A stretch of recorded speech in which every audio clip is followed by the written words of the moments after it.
أعوذ بالله من الشيطان الرجيم. بسم الله الرحمن الرحيم. الحمد لله. الصلاة والسلام على رسول الله. ربنا زدنا علما. رب اشرح لي صدري ويسر لي أمري واحلل عقدة من لساني يفقهوا قولي. يا فتاح، اللهم إني عبدك وابن عبدك وابن أمتك، ناصية بيدك، ماض في حكمك، عدل في قضاءك.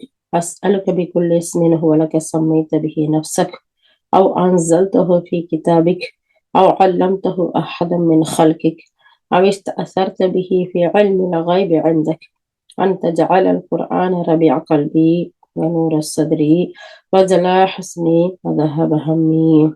يا الله، யா ரப்பே, யா ரஹ்மானே, யா ரஹீமே, உன்னுடைய இந்த வேதத்தை எங்கள் உள்ளத்திற்கு வசந்தமாக தந்தருள் யா அல்லாஹ். எங்கள் பார்வையின் ஒளியாக ஆக்கி அல்லாஹ். எங்கள் கவலையை அகற்றக்கூடியதாக்கி, உங்கள் துக்கத்தை போக்கக்கூடியதாக்கி, எங்களுக்கு கிருபை செய்வாயாக யா அல்லாஹ். கேட்டபடி அமல் செய்யக்கூடிய மக்களாகவும் பிற மக்களுக்கு எடுத்து சொல்லக்கூடியவர்களாகவும் எங்கள் அனைவரையும் ஆக்கி அருள் புரிவாயாக. ஆமீன் யா ரப்பல் ஆலமீன். அல்ஹம்துலில்லாஹ், அல்ஹம்துலில்லாஹ். அல்லாஹ்வுடைய மிகப்பெரிய கிருபையில இப்போ நம்ம லாஸ்ட் வீக்ல இருந்து தொடர்ந்து ரமலான் வரப்போறதுனால அந்த ரமலானுக்கான முன்னேற்பாடு, அதுக்கான ஒரு நினைவூட்டல், அதைத்தான் நம்ம ரிமைண்டர் ஆஃப் ரமதான், ரஹ்மத்தான ரமதான் அப்படிங்கிற ஒரு கிதாபை பார்த்து வர்றோம். அந்த வகையில இன்னைக்கு நம்ம பார்க்க இருக்கிறது என்ன அப்படின்னு சொன்னா, நோன்பினுடைய நிபந்தனைகள், அந்த நோன்பு வைக்கக்கூடிய ஷர்த்துக்கள், சட்டங்கள். நம்ம இந்த மாதத்துடைய சிறப்பை பார்த்தோம். அது மட்டும் இல்லாம இந்த மாதத்துல எப்படி ரமபான ஆரம்பிக்கிறது, எப்படி முடிக்கிறது, பிறை பார்க்கறது, அதுக்குரிய சாட்சிகள். அப்போ அந்த பிறை பார்த்ததும் நம்ம என்ன செய்யணும் அப்படிங்கறதெல்லாம் பார்த்து முடிச்சிட்டோம். இன்னைக்கு நம்ம பார்க்க போறது நோன்புடைய சட்டங்கள், அதனுடைய நிபந்தனைகள், நோன்பு வைக்கிறதுக்கு என்னென்ன ரூல்ஸ் எல்லாம் இருக்குது அப்படிங்கறதுதான் நம்ம இப்ப பாக்குறோம். இப்ப இந்த ரமலான் மாதத்துடைய நோன்பை, அதாவது உடனடியா அதாவா நிறைவேற்றுறதுக்கு சில நிபந்தனை இருக்கு. அந்த நிபந்தனைகள் யார்கிட்ட பூர்த்தியா இருக்குதோ அவங்க மேல மட்டும்தான் நோன்பு வைக்கிறது உடனடியா கடமை. இந்த ரமலான் மாசத்தை அடைஞ்சதும் அவங்க கண்டிப்பா நோன்பு வைக்கணுங்கிறது. இந்த நிபந்தனையில இந்த ஷர்ட் இருக்குல்ல, இந்த ரூல்ஸ் அண்ட் ரெகுலேஷன், அதுல ஏதாச்சும் ஒண்ணு தவறுனாலும் அவங்க மேல நோன்பு வைக்கிறது உடனடியா கடமையாகாது. அதுக்கு தகுந்த மாதிரியான அந்த ரூல்ஸ் படி கடமையாகுங்கிறதான் இப்ப நம்ம பார்க்க போறோம். இதுக்கு 6 விஷயம் சொல்றாங்க. 1 2 3 4 5 6 எப்படி 6 ரூல்ஸ் அண்ட் ரெகுலேஷன். 1, அந்த நோன்பு வைக்கிறதுக்கு முதல் ஷர்த்து, முதல் ரூல்ஸ் என்ன அப்படின்னு சொன்னா, முதல்ல முஸ்லீமா இருக்கணும். சுப்ஹானல்லாஹ். அப்போ நிறைய பேர் நான் முஸ்லீம் நோன்பு வைப்பாங்கல்ல, பாத்துருக்கோமா? சோ அல்லாஹ் சுப்ஹானஹு வ தஆலா அதன் மூலமா அவங்களுக்கு ஹிதாயத்தை கொடுக்கணும், அவங்களுக்கு ஈமான கொடுக்கணும், அவங்களுடைய உள்ளங்கள்ல மாற்றங்களை கொடுக்கணும். நிறைய க்ளோஸ் அப், நம்மளோட ஃப்ரெண்டு, நம்ம பக்கத்து வீட்டுல இருக்கிறவங்க, இவங்க எல்லாம் நிறைய பேரை நம்ம பார்த்திருக்கோம். நாங்களும் நோன்பு வைக்கிறோம் அப்படின்னு சொல்லி நோன்பு வைப்பாங்க. ஆனா அல்லாஹ்வால் அங்கீகரிக்கப்படுமா அப்படின்னு சொன்னா இல்ல. முதல்ல முஸ்லீமா இருக்கணும். முஸ்லீம்னா என்ன? அல்லாஹுக்கு கட்டுப்பட்டேன், அல்லாஹ்வை நம்பினேன், அவனுடைய எல்லா கட்டளைகளையும் நான் எடுத்து நடப்பேன், அவனுக்கு இணை வைக்க மாட்டேன். அவன் ஒருத்தன் தான், அவனுக்கு இணை இல்ல, துணை இல்ல, எந்த ஒண்ணும் இல்லை. அனைத்து ஆற்றலும் சக்தியும் கொண்ட அந்த ரப்புல் இஸ்ஸத்தை ஈமான் கொண்டு கட்டுப்பட்டு வாழக்கூடிய மக்கள் மட்டும்தான் நோன்பு வைக்க முடியும். வேற யாரும் நோன்பு வைக்க முடியாது. அப்ப முதல் ரூல்ஸ் அண்ட் ரெகுலேஷன்ல நம்பர் 1 என்ன? முஸ்லிமா இருக்கணும். ஓகே. அதுக்கு அடுத்து 2வது ரூல்ஸ் என்ன அப்படின்னு சொல்லி பார்த்தோம்னா, அவங்க பருவ வயதை அடைஞ்சிருக்கணும், ஏஜ் அட்டன் பண்ணி இருக்கணும். அப்ப ஏஜ் அட்டன் பண்ணாத சின்ன பிள்ளைங்களை எல்லாம் நம்ம நோன்பு வைக்க சொல்றோமே, அது கூடாதா, அல்லாஹ்வால் அங்கீகரிக்கப்படாதா அப்படின்னா அதெல்லாம் பிராக்டிஸ். நம்ம எந்த ஒண்ணுக்கும் பிராக்டிஸ் கொடுக்குறோம் இல்லையா? அப்ப அவங்களோட பிராக்டிஸ் தான் அல்லாஹ்வுடைய ரசூல் ஸல்லல்லாஹு அலைஹி வஸல்லம் கத்து கொடுத்திருக்கிறாங்க. சின்ன குழந்தையில இருந்து, அதாவது அவங்களுக்கு எவ்வளவு தாங்க முடியுமோ அந்த அளவுக்கு நம்ம அந்த பிராக்டிஸ கொடுக்கறது. திடீர்னு எடுத்தது எந்த ஒண்ணும் வராது இல்லையா? அதுக்காக. அப்ப பருவ வயதை அடைஞ்சிருக்கிற ஒவ்வொருத்தருக்கும் நோன்பு கடமை. அப்ப ரமலான் மாசத்தை அடைஞ்சிட்டாங்கன்னா அந்த ரொம்ப கட்டாயமா அந்த நேரத்துல உடனடியா நோன்பு பிடிக்கணும்.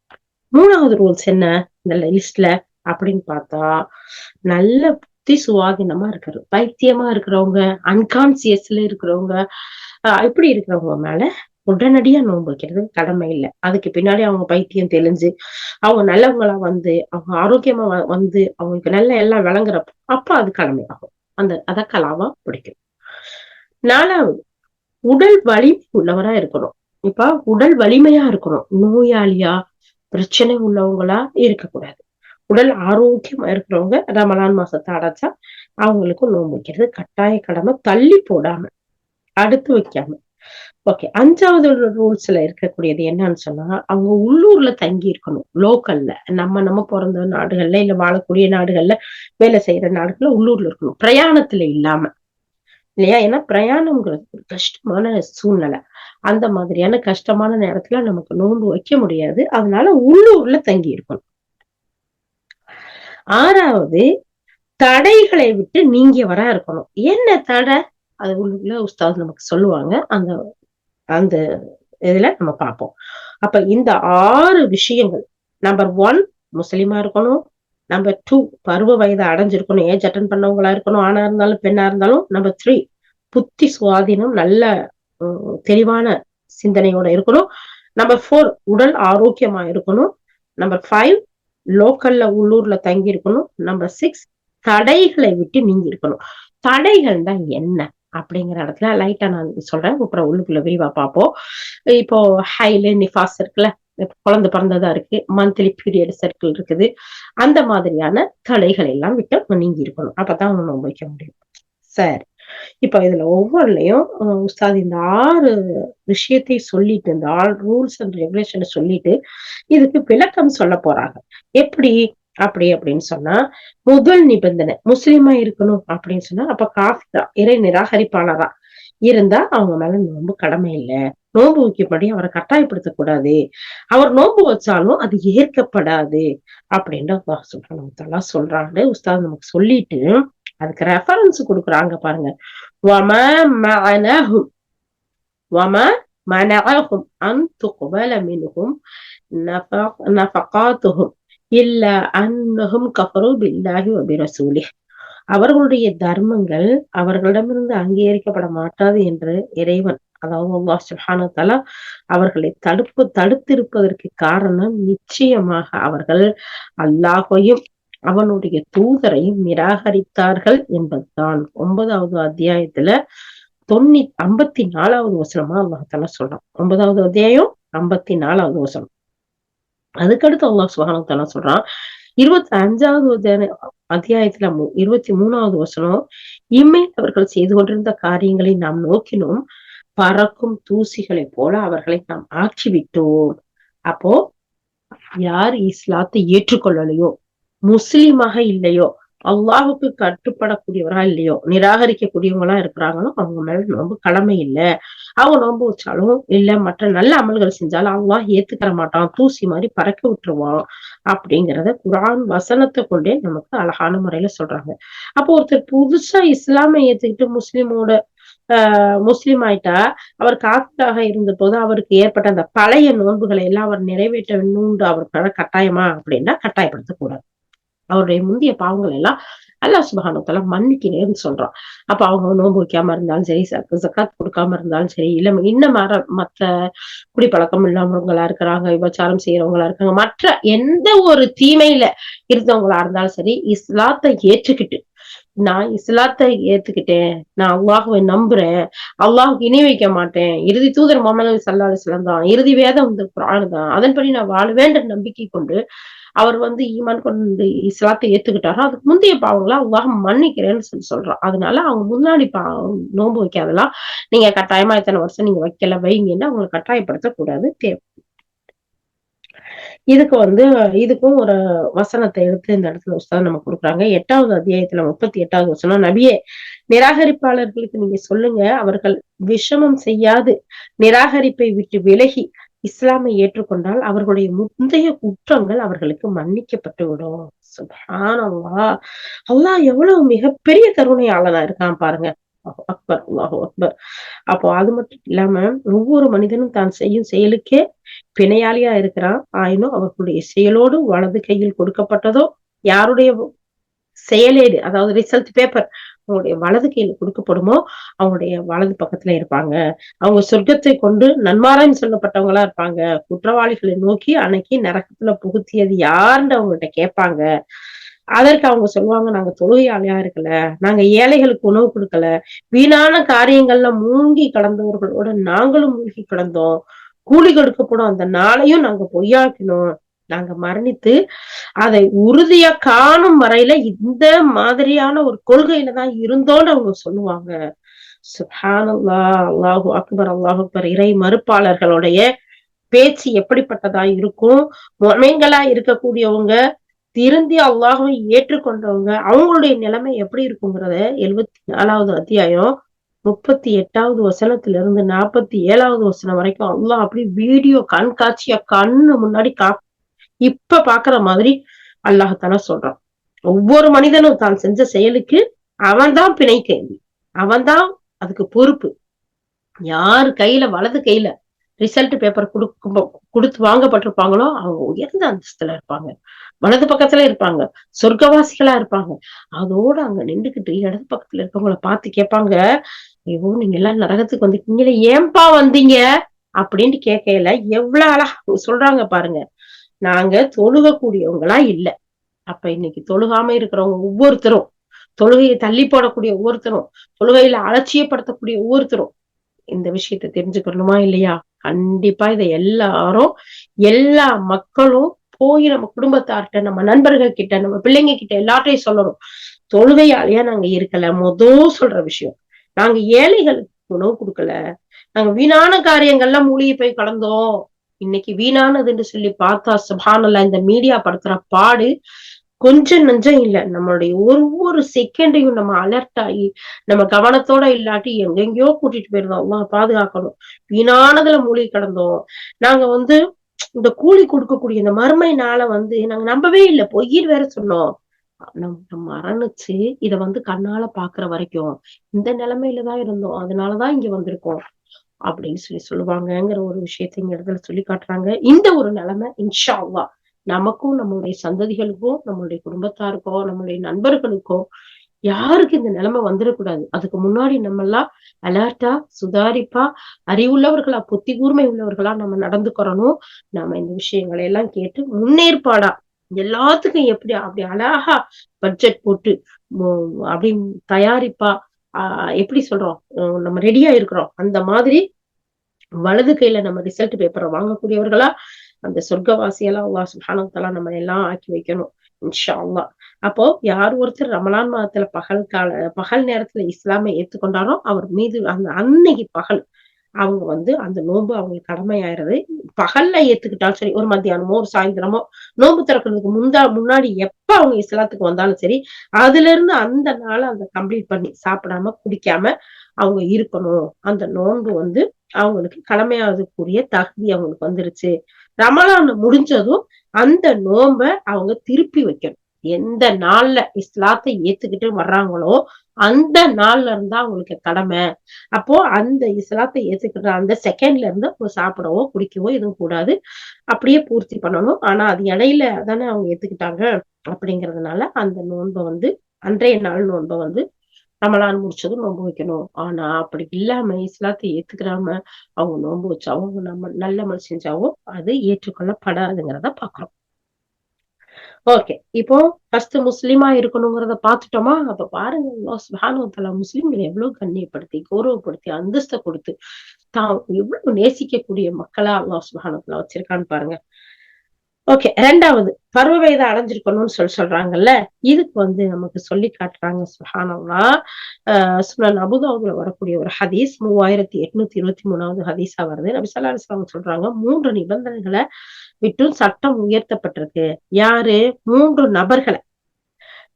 எந்த 3 பேரு அப்படின்னா, தனது அறிவை இழந்த பைத்தியக்காரர் அவர் தெளிவடைகிற வரைக்கும் அவருக்கு குற்றங்கள் பதியப்படாது, அவருக்கு எந்த ஒரு கடமையும் இல்லை.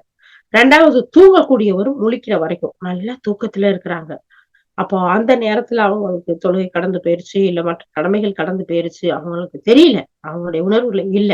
அப்ப அவங்க முழிக்கிற வரைக்கும். 3வது குழந்தை, அந்த பருவமடையாத குழந்தை. இந்த 3 பேருக்கும் அவங்களுடைய சட்டம் உயர்த்தப்பட்டிருக்கு.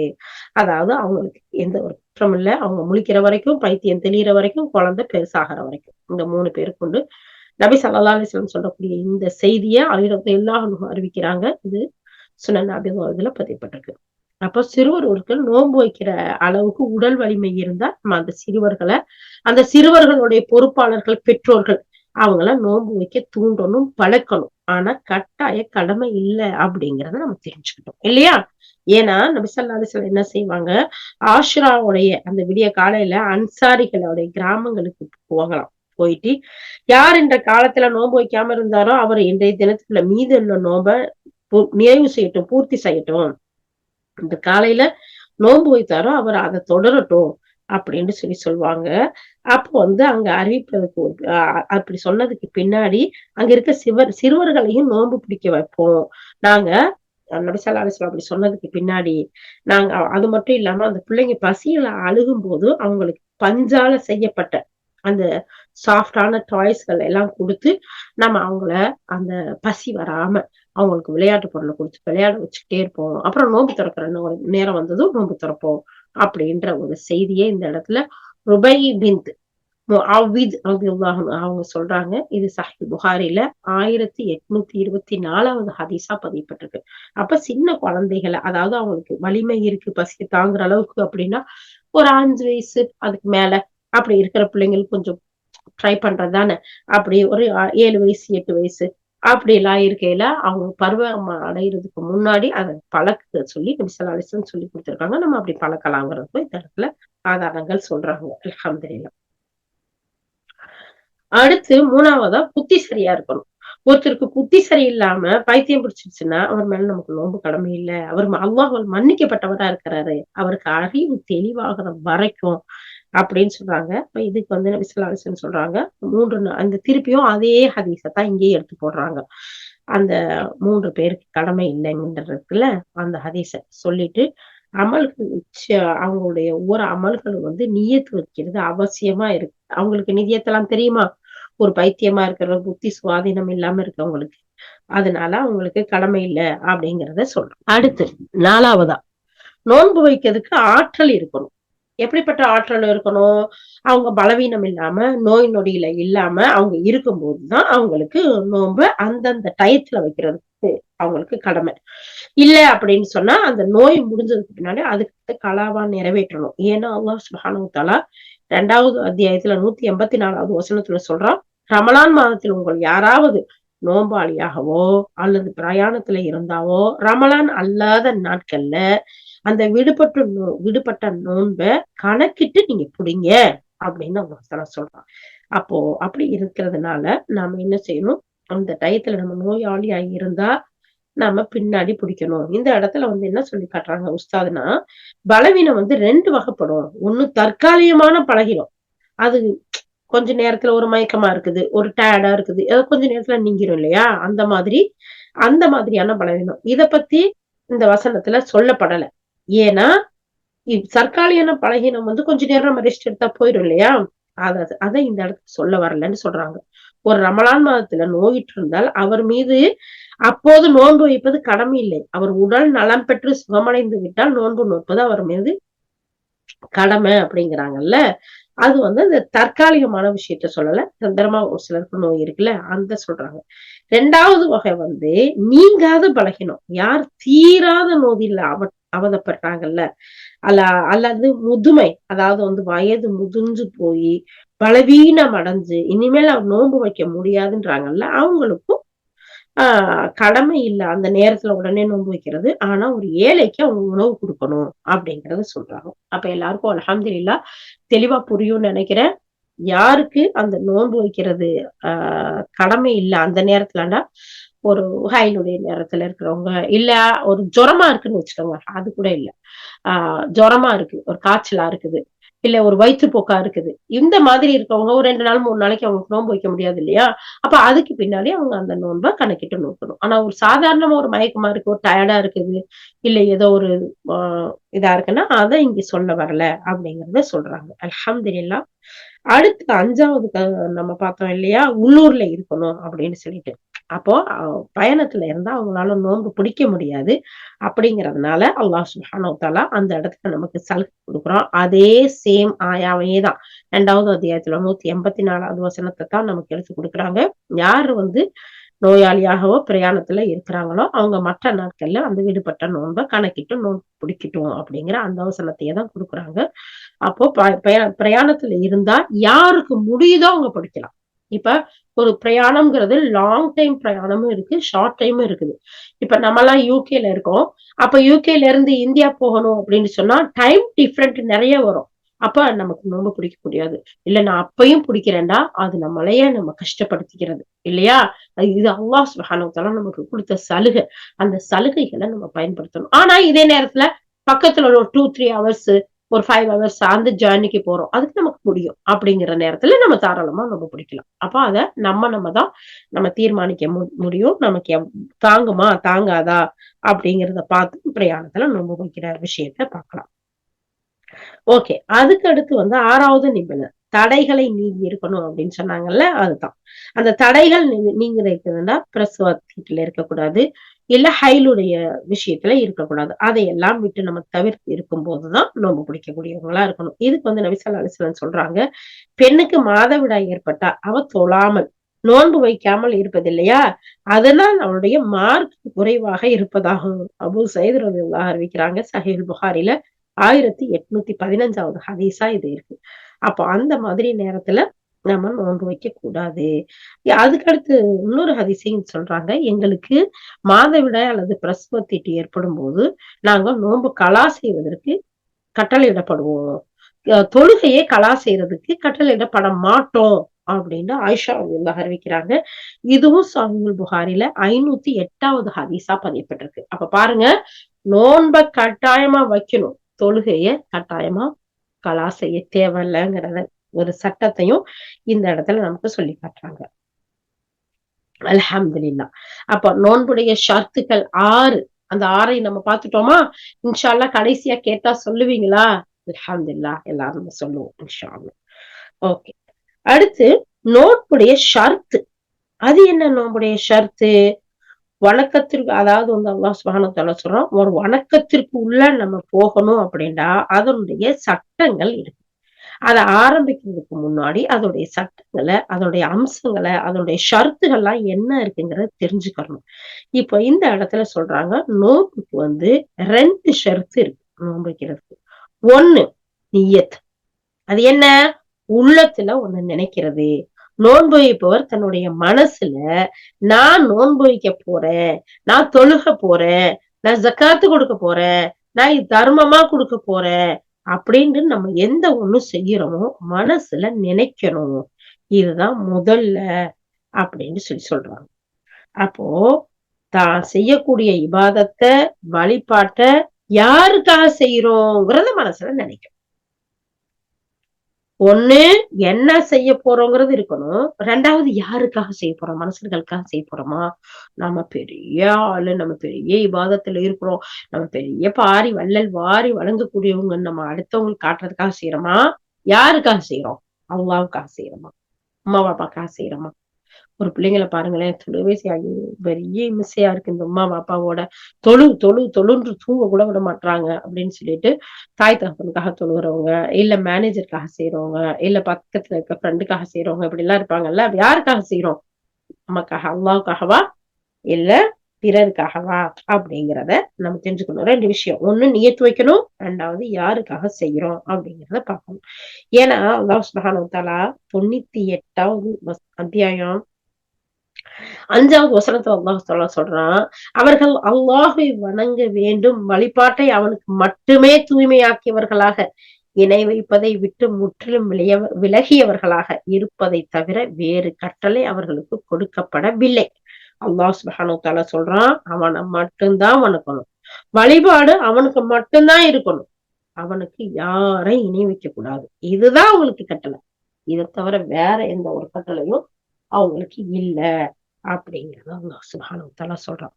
அல்லாஹ்வுடைய தூதர் ஸல்லல்லாஹு அலைஹி வஸல்லம் சொல்றாங்க, அமலுக்கு எல்லாமே எல்லா செயல்களுமே எண்ணத்தை கொண்டுதான் இருக்கு.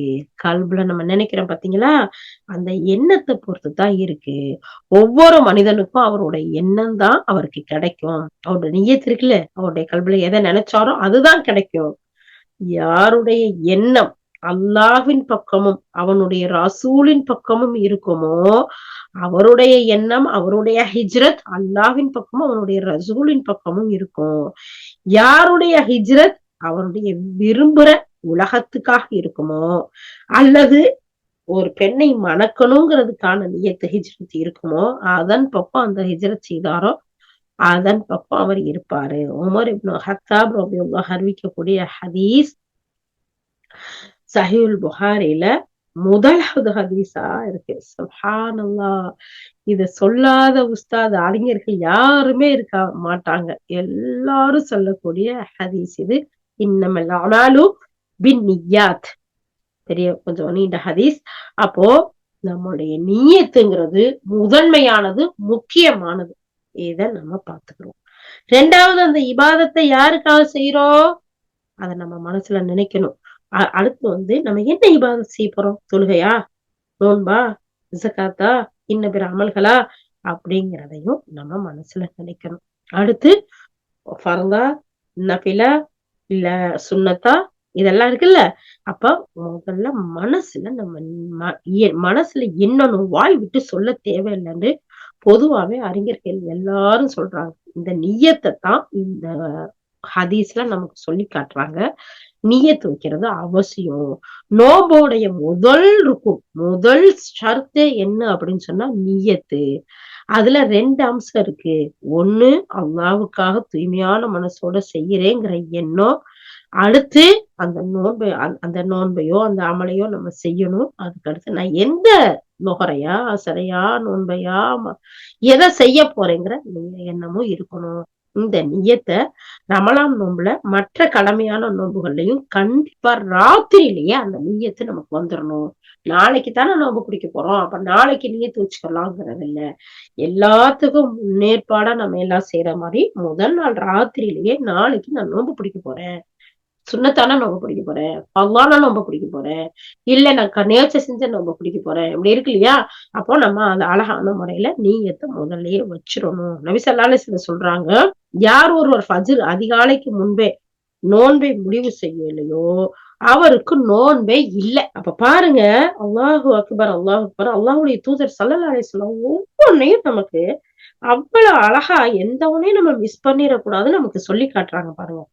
இந்த ஹதீஸ ஹப்ஸா ரலியல்லாஹு அறிவிக்கிறாங்க. சுனன் அபூதாவுதுல 2098வது ஹதீஸா பதியப்பட்டது. ஃபஜ்ருக்கு முன்னாடியே நம்ம நோன்பு வைக்கிறத முடிவு செஞ்சிடணும். ஃபஜ்ருக்கு அடுத்து செஞ்சா அது பிரயோஜனம் இல்லைங்கிறத ரொம்ப தெளிவா சொல்றாங்க.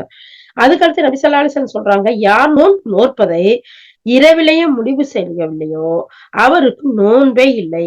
ஹப்ஸா ரலியல்லாஹு அறிவிக்கக்கூடிய ஹதீஸ் தான் சுனன் நஸாயில பதியப்பட்டிருக்கு. 2291வது ஹதீஸா.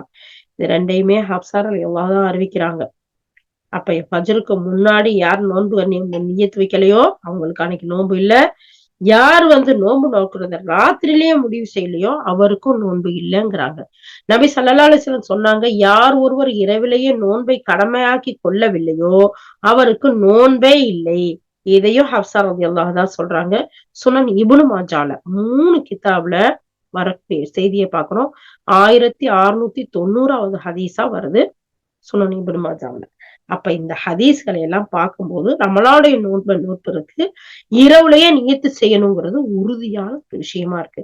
அது மட்டும் இல்லாம ரமலான் முதல் இரவுலயே நான் இந்த ரமலான் மாதத்தோட முழுமையான நோன்பு வைக்கிறேன்னு நம்ம நியத்து வச்சிடணும். அதுக்கு பின்னாடி ஒவ்வொரு ராத்திரியும் நான் நாளைக்கு நோன்பு வைக்கிறேங்கிற நியத்தும் செஞ்சுக்கணும். ரமலான் மாதத்துல ஒவ்வொரு நோன்பும் தவறிட்டா அது விடுபட்ட நோன்பை நான் வைக்கிறேன். நோன்பு அந்த இடத்துல நம்ம அது ஹைலுனாலயோ இல்ல பிரயாணத்தினாலயோ நம்ம நோன்பை விட்டுட்டோம் அப்படின்னு சொன்னா அதுக்கு பின்னாடி நம்ம கலாவை எடுத்து வைப்போம்ல, அப்படி கலா செய்யும் போது நான் விடுபட்ட நோன்பு ரமதான் மாதத்துல விடுபட்ட நோன்பை வைக்கிறேன்னு ராத்திரிலே நம்ம நியத்து வச்சிடணும். அதே மாதிரி மற்ற நோன்புகளா இருந்தா நேர்ச்சைக்கான நோன்பு இல்ல குற்ற பரிகாரத்துக்கான நோன்பு அப்படின்னு அதை நான் நாளைக்கு பிடிக்க போறேன்ட்டு முதல் நாள் ராத்திரியே நம்ம நியத்து வச்சிடணும். அதுதான் கட்டாயம் அப்படிங்கறத சொல்லி காட்டுறாங்க. அல்ஹம்துலில்லாஹ் எல்லாருக்கும் இது கிளியரா இருக்கும். நம்ம இதுவரைக்கும் அந்த மாதிரியான பழக்கம் இல்லாட்டி அல்ஹம்துலில்லாஹ் எல்லாருக்கும் தெரியும். இப்போ இருந்து நம்ம அந்த பழக்கத்தை ஏற்படுத்திக்கணும். நம்ம வீட்டு பிள்ளைங்களுக்கும் நம்ம சொல்லி கொடுக்கணும். குடும்பத்தாருக்கும் நம்ம சொல்லி கொடுக்கணும். இது முதல் வகை.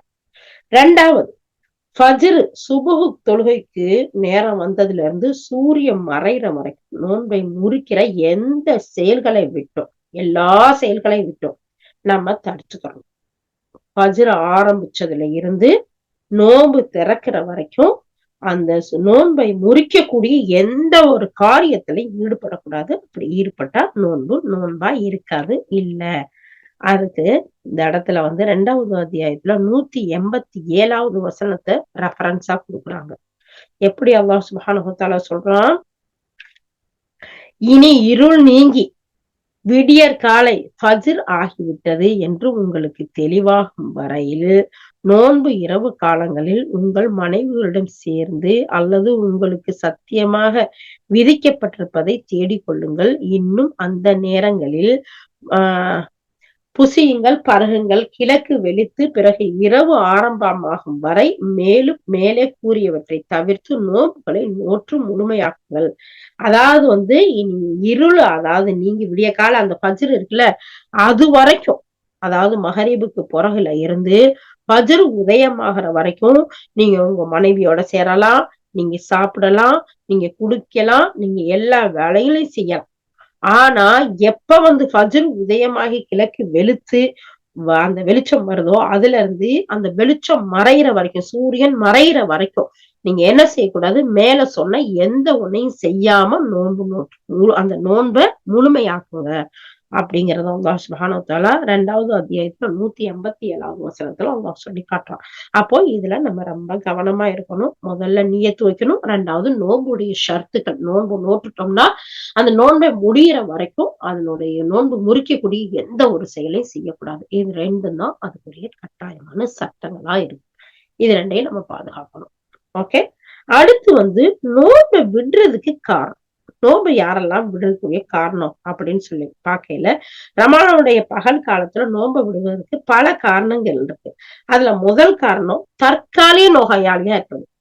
அதாவது நீங்கி விடக்கூடிய ஒரு விரைவுல சுகம் கழிய நோயில உள்ளவங்க நோன்பு நோக்காம தனக்கு சுமைய அந்த சுகம் அடைஞ்சதுக்கு பின்னாடி அந்த நாட்களை எண்ணி கணக்கிட்டு நம்ம நோன்பு நோக்கணும் அப்படிங்கிறது முதல் விஷயம். ஏன்னா அல்லாஹ் சுப்ஹானஹு வ தஆலா சொன்னான்ல, உங்களுக்கு நோயா இருந்தாவோ பிரயாணத்துல இருந்தாவோ அந்த நோன்பை நீங்க லேட்டா புடிங்க, அந்த வசனத்தை தான் இந்த இடத்துலயும் சொல்லி காட்டுறாங்க. அப்ப அவங்க நோன்பு விடலாம், தற்காலிகமா நோயா இருக்கிறவங்க. அதே மாதிரி இன்னொன்னு சொல்றாங்க, உங்கள யார் அந்த மாதத்தை அடைகிறாரோ அதுல நோன்பு நோக்கட்டும். ஆனா அந்த காலத்துல யாராவது நோயாளியாவோ இல்ல பிரயாணத்திலயோ இருந்தீங்கன்னா அதை விட்டுட்டு மத்த நாள்ல நோன்பு வைங்கன்னு சொல்றாங்க. அப்போ நோன்பு இப்பதான் அவருக்கு சிரமமா இருக்காது. ஆனா நோன்பு வச்சா அவருக்கு எந்த தீங்கும் ஆபத்தும் ஏற்படாது. அதாவது நோயை அதிகரிச்சு மயக்கம் ஏற்படுது, இந்த மாதிரியானது வராது. அப்ப இப்படிப்பட்ட நோயாளி நோன்பு வைக்கலாம். இப்ப ஒருத்தவங்க இப்ப சுகர் பேஷண்ட் எல்லாம் இருக்கிறாங்கல்ல, அப்ப அவங்களுக்கு ஒரு மயக்கமோ அதெல்லாம் வராது நோன்பு வச்சா. இப்படிப்பட்டவங்க வைக்கலாம். ஆனா ஒரு சிலருக்கு அந்த இன்ஜெக்ஷன் அத இன்சுலின் போடாட்டியோ இல்ல சாப்பிடாட்டியோ அவங்களால தாங்க முடியாது, மயக்கம் போட்டு விழுந்துருவாங்க. அப்படிப்பட்டவங்களை தவிர அப்படிங்கறத சொல்றாங்க. ஆனா இப்படிப்பட்ட நோயாளிகள் கண்டிப்பா நோன்பு வைக்கணும் வேணும். ஆனா நோன்பை விடுற அளவுக்கு காரணம் இவங்களுக்கு இல்ல. அப்படி இருக்கும்போது 2வது நோன்பு வைக்க சிரமமா இருக்கும், அது அவங்களுக்கு தீங்கை ஏற்படுத்தாது அப்படின்னா அந்த நிலையில இருப்பவர்களுக்கும் சலுகைகளை பயன்படுத்தி நோன்பை விடலாம். யாருன்னா அப்ப அவங்களுக்கு உடம்புக்கு சிரமமா இருக்கும், ஆனா அந்த சிரமம் அவங்களுக்கு எந்த ஒரு தீங்கையும் ஏற்படுத்தாது. அப்படி இருந்தாலும் அவங்களுக்கு அந்த நேரத்துல நோன்பு வைக்கிறது கஷ்டம்தான், அவங்களுக்கு சலுகை கொடுக்கப்பட்டிருக்கு அப்படின்னு சொன்னாங்க. ஏன்னா நபி ஸல்லல்லாஹு அலைஹி வஸல்லம் சொல்றாங்க, நிச்சயமா அல்லாஹ் தனது சலுகைகளை தனது அடியார்களுக்கு செய்யணும்னு விரும்புறான். அதனால அவனுக்கு அந்த அடியார்கள் மாறு செய்வதை அவன் வெறுப்பது போன்று. அதாவது அவனுக்கு மாறு செய்யறத அல்லாஹ் விரும்பல. அதனால அல்லாஹால இப்படிப்பட்ட சலுகை எல்லாம் கொடுக்குறான். அந்த சலுகைகளை நீங்க பயன்படுத்திக்கங்க அப்படின்னு சொல்லக்கூடிய செய்தி இப்னு உமர் எல்லாம் அறிவிக்கிறாங்க. முஸ்னத் அஹமதுல 5600வது ஹதீஸ் இது வருது. சோ அப்ப அதனால இப்படிப்பட்டவங்க, அதாவது தனக்கு கஷ்டமா இருக்கும், ஆனா எந்த ஒரு தீங்கும் வராது அப்படிங்கிற அல்லாஹ் கொடுத்த சலுகைகளை பயன்படுத்தி நோன்ப விடலாம். அதுக்கான காரணங்கள் இது அப்படின்னு சொல்றாங்க.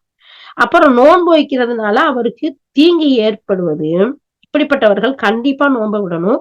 அவங்க நோன்பு வைக்கிறது ஆமாங்க இப்ப நோன்பு வைக்கிறாங்க, அது அவங்களுக்கு தீமையா வந்துரும், அவங்களுக்கு கஷ்டமா போயிரும். அப்படிங்கிறவங்க நோன்பு வைக்கவே கூடாது. அது அவங்களுக்கு சரியே கிடையாது அப்படிங்கிற சொல்றாங்க.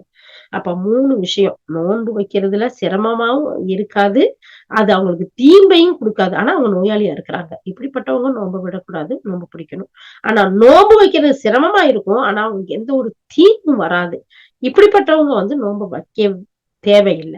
அதே மாதிரி இன்னொருத்தவங்க இருக்கிறாங்க, நோயாளியா இருக்கிறாங்க. நோன்பு வச்சா தீமையும் ஏற்படும், அவங்களுக்கு கஷ்டமும் ஏற்படும்ன்றவங்க நோன்பு வைக்க கூடாது. அதாவது இதுக்கு 4வது அத்தியாயத்துல 29வது வசனத்தை சொல்றாங்க, உங்களை நீங்களே அழித்துக் கொள்ளாதீர்கள். நிச்சயமாக அல்லாஹ் உங்கள் மீது கருணை உள்ளவனாக இருக்கிறான். உங்களை நீங்களே ஆபத்துக்கு உள்ளாக்காதீர்கள். 2வது அத்தியாயம் 195வது வசனம். அப்ப இதையெல்லாம் சொல்லி என்ன சொல்றாங்க, உங்களுக்கு கொடுத்த சலுகைகளை நீங்க பயன்படுத்திக்கங்க. வாவ்! சலுகைய பயன்படுத்துறத தானே நாங்க ரொம்ப ஆசையோட, ஆவலோட எதிர்பார்த்துக்கிட்டு இருக்கோங்கிறவங்க நிறைய பேர் இருக்கிறாங்க. சோ அப்படியெல்லாம் இருக்கிறதுனால நம்ம என்ன செய்யணும், சலுகைகளை பயன்படுத்திக்கணும். ஆனாலும் அல்லாஹ் சுப்ஹானஹு வ தஆலா சொல்றான், உங்களுக்கு முடியும்டா அந்த காலத்துல நீங்க நோன்பு வைக்கிறது தான் சிறந்தது அப்படிங்கறத அல்லாஹ் சுப்ஹானஹு வ தஆலா சொல்லி காட்டுறான். இந்த இடத்துல இன்னொரு விஷயத்தையும் சொல்றாங்க. சல்மான் இன்னும் அபூதர்தா ரலியல்லாஹு இந்த 2 பேருக்கு இடையில நபி ஸல்லல்லாஹு அலைஹி வஸல்லம் சகோதரத்துவத்தை ஏற்படுத்தி இருந்தாங்க. ஒரு நாள் அ அ அபூத் அபூதர்தாவ சல்மான் சந்திக்க போறாங்க. அப்ப சந்திக்க போனா, உம்மு தர்தா ரொம்ப பழைய ட்ரெஸ்ஸ போட்டுக்கிட்டு, பார்க்கவே நல்லாவே இல்ல. அப்படி இருக்கிறாங்க. "உனக்கு என்னம்மா வந்துச்சு? ஏம்மா இப்படி இருக்கிறன்னு?" சொல்லிட்டு ஆ அவங்க கேக்குறாங்க. கேட்கும்போது அபூதர்தா சொல்றாரு, "உங்களுடைய சகோதரர் அபூதர்தா இருக்கிறார்ல, அவருக்கு உலகத்துல எதுவுமே தேவையில்ல. சோ அப்ப அவர் எந்த ஒரு உலக பற்றுமே இல்லாம இருக்கிறாங்க." அப்படின்னு சொல்றாங்க. இந்த நேரத்துல அபூதர்தா வர்றாரு. சல்மான் அங்க வெயிட் பண்றாரு. ஏன்னா சல்மான் ரலியல்லாஹு அங்க இல்ல. அப்பதான் மனைவி கிட்ட அவங்க விசாரிக்கிறாங்க. விசாரிச்சுட்டு அங்க இருக்கும்போது, கொஞ்ச நேரத்துல அபூதர்தா அங்க வந்துடுறாங்க. உடனே சல்மான் உணவு சாப்பாடு ரெடி பண்ணி அவங்க ஒய்ஃப் குடுக்குறாங்க. அப்ப சாப்பிடுங்க வாங்க அப்படின்னு சொல்லும்போது, அப்ப இவர் சொல்றாரு அபூதர்தா, நான் நோன்பு வச்சிருக்கேங்கிறாரு. சல்மான் சொல்றாரு, நீங்க சாப்பிடாத வரைக்கும் நான் சாப்பிட மாட்டேன் அப்படின்னு சொன்னோனே, உடனே அபூதர்தா என்ன செய்றாரு, சரி அவரும் சாப்பிடுறாரு. ராத்திரி ஆகுது. அங்க தங்குறாரு. அப்ப அபூதர்தா என்ன செய்றாரு, இவர படுக்க போட்டுட்டு அவர் தொழுக போறாரு. அப்படி தொழுக போகாம அப்ப சல்மான் சொல்றாரு, இங்க வாங்க, என்னோட சேர்ந்து தூங்குங்க. அப்புறமா எந்திரிச்சு தொழுகலாம் அப்படிங்கவுமே, வந்த விருந்தாளியாச்சே, அதோட அல்லாஹ்வுடைய தூதரால் ஏற்படுத்தப்பட்ட சகோதரரும் ஆச்சே, அப்ப அவர் சொல்றத கேட்கத்தானே வேணும் அப்படின்னு சொல்லிட்டு போய் படுத்துறாரு. கொஞ்ச நேரத்துல பார்த்தா, ஆ நான் சல்மான் ரலியல்லாஹு என்ன செய்றாங்க, "இப்ப எந்திரிங்க. நம்ம 2 பேரும் தொழுகலாம்." அப்படின்னு சொல்லி தொழுகுறாங்க. அப்போ சல்மான் அவங்களுக்கு அபூதர்தாவும் 2 பேரும் சேர்ந்து தொழுகுறாங்க. சல்மான் அவருக்கு சொல்றாரு, "நிச்சயமா உனது ரப்பு உன்னோட ரப்புக்கு உடைய கடமை இருக்கிறது. அதே மாரி உன்னுடைய ஆத்மாவுக்குரிய கடமை இருக்கு. உனது குடும்பத்தாருக்கும் உன் மேல கடமை இருக்கு. அதனால கடமையுள்ள ஒவ்வொன்னுக்கும் அவரவரோட கடமைய நம்ம செய்யணும்." அப்படின்னு சொல்லிட்டு அபூதர்தா சல்மான் ரலியல்லாஹு அழகான முறையில அட்வைஸ் பண்றாங்க. சரி எல்லாமே முடிச்சுட்டு மறுநாள் விடியுது. நபி ஸல்லல்லாஹு அலைஹி வஸல்லத்த பார்க்க வர்றாங்க. அப்படி பார்த்தா, இந்த விஷயத்த எல்லாம் அவங்க சொல்றாங்க. சொன்னதுமே சல்மான் உண்மையை சொன்னார் அப்படின்னு நபி ஸல்லல்லாஹு அலைஹி வஸல்லம் அவங்கள பாராட்டுறாங்க. சுப்ஹானல்லாஹ். அப்போ ஒவ்வொருத்தருக்கும் நம்ம உடம்புக்கு செய்ய வேண்டிய கடமை இருக்கு. நம்ம அல்லாஹ்வுக்கு முதல்ல அல்லாஹ்வுக்கு செய்ய வேண்டிய கடமை. 2வது நம்ம உடம்புக்கு செய்ய வேண்டிய கடமை. 3வது குடும்பத்தாருக்கு செய்ய வேண்டிய கடமை. எப்ப பார்த்தாலும் எல்லாத்தையும் தொறந்துட்டு, காடே செடியே கண்ணே ரஹ்மான் என்று இஸ்லாம் போக சொல்லவே இல்ல. ஒவ்வொருத்தருக்கும் அததுக்குரிய கடமைய அழகான முறையில நம்ம நிறைவேத்தணும் அப்படிங்கிறத இந்த ஹதீஸ் நமக்கு சொல்லிக் குடுக்குது இல்லையா? ஏன்னா அவங்க மனைவி அழகான முறையில சொல்றாங்க. எந்த ஒரு குத்தம் குறையே சொல்லல. ரொம்ப அழகா உங்களுடைய நண்பர் உலகத்தையே தொடர்ந்துட்டு வாழ்றாரு. ஏன்னா தன்னுடைய மனைவியா அவரை ரசிக்கவோ அவங்களுக்குரிய ஹக்க செய்யவோ அதை பார்க்கலன்னு அவருக்கு அவங்க குறை சொல்லாம அழகா சொல்லி காட்டுறாங்க. அப்ப அவரு அழகா சொல்றாரு, உங்க குடும்பத்தார கவனிக்க வேண்டிய பொறுப்பு உங்களுக்கு. அவங்களுக்குன்னு சில ஹக்கு இருக்கு. அதே மாதிரி நீங்க தூங்கி உங்க உடம்புக்கு கொடுக்க வேண்டிய ரெஸ்ட் இருக்கு. அதை நீங்க கொடுங்க.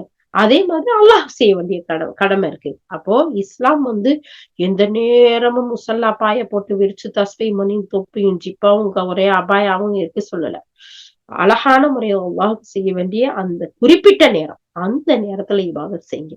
அப்புறம் உங்களுடைய உடம்பு அதுக்கு நல்ல ஹெல்த்தியான சாப்பாடு சாப்பிடுங்க, ஹெல்த்தியா எக்ஸசைஸ் செய்யுங்க, உங்களுக்கு தேவையானதை போய் சம்பாரிங்க, அடுத்து குடும்பத்தாருக்கு கொடுக்க வேண்டிய டைமிங் கொடுங்க அப்படின்னு சொல்றாங்க. ஆனா இதுல ஒவ்வொன்றுலயும் சரியா இருக்கணும், எந்த ஒண்ணுலயும் எக்ஸ்ட்ரீமா போயிடக்கூடாது அப்படிங்கிறத பாக்குறோம். அடுத்து இந்த ரமலானுடைய பகல் காலத்துல நோன்பு வச்சிருக்கும் போது நோய் ஏற்பட்டுச்சு. அந்த நோய் அவருக்கு சிரமமா ஆகிட்டா அந்த நோன்பை முறிச்சிடலாம். ஏண்டா அந்த நோன்பை விடுவதற்குரிய தகுந்த காரணம் இப்ப வந்துருச்சு. ஏன்னா இப்ப ஒருத்தர் இருக்கிறாங்க, நோன்பு பிடிச்சிருக்கிறாங்க, திடீர்னு அவங்களுக்கு ஏதோ ஒரு ப்ராப்ளம், சரியான வயிற்றுப்போக்கு, அதனால டாய்லெட் ரொம்ப மோசமா போய் டயர்ட் ஆயிட்டாங்க, மயக்கம் வந்துருச்சு. ஒரு சிலர் வாமிட் பண்றாங்க, இதுவாச்சு. ஒரு சிலர் மயக்கம் போட்டு விழுந்துட்டாங்க. சோ இப்படி எல்லாம் இருந்தும் நோம்ப கண்டினியூ பண்றவங்க இருக்கிறாங்க. அப்படி நமக்கு சிரமம் வரக்கூடிய, கஷ்டம் வரக்கூடிய அந்த நேரத்துல நோம்ப விடுறதுக்குரிய காரணம் காரியங்கள் இருக்கு. அந்த காரணத்தோட நம்ம நோன்பு முடிக்கலாம். அந்த விடுபட்டு போன நோன்பை மற்ற நாள்ல நம்ம நோன்பு நோக்கலாம் அப்படிங்கறது இந்த விடுறதுக்கான காரணத்துல ஒன்னா நமக்கு சொல்லி காட்டுறாங்க. ஏன்னா அல்லாஹும் அதான் சொல்றான், நீங்க கஷ்டமா இருக்குங்கிற நேரத்துல நோன்ப விடலாம் அப்படிங்கிறது. இன்னும் சில காரணங்கள் இருக்கு.